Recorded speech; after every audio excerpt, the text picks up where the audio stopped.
మనం బయట చాలాసేపు ఆడుకొని ఒక్కసారిగా వచ్చి ఫ్యాన్ వేసుకున్నప్పుడు మన శరీరం మీద ఉండే చెమట ఆరిపోతూ మనకు చల్లగా అనిపిస్తుంది. కారణం ఏంటి అంటే మనకు చెమట పడుతుంది కదా, ఫ్యాన్ వేసినప్పుడు అది కాస్త లిక్విడ్ స్టేట్ నుంచి వేపర్ స్టేట్లోకి వెళ్ళిపోతుంది అనమాట.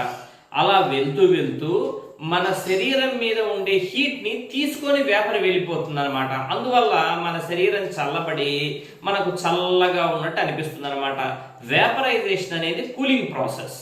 మరి అలానే దానికి లాగానే కుండలో నీళ్లు పోసినప్పుడు అందులోంచి సన్న రంధ్రాలు ఉంటాయి కదా, దాంట్లో నుంచి వాటర్ బయటకు వచ్చి అవి ఎవాపరేట్ అవుతాయి. అంటే లిక్విడ్ స్టేట్ నుంచి వేపర్ స్టేట్కి వెళ్ళిపోతూ అవి కుండకు ఉండేటువంటి హీట్ను తీసుకొని ఎవాపరేట్ అవుతాయి. అందువల్ల కుండ నెమ్మదిగా చల్లబడుతుంది. కుండలో ఉండే నీళ్లు కూడా అందువల్లనే చల్లబడతాయి అన్నమాట. దీనికి కారణం ఎవాపరేషన్.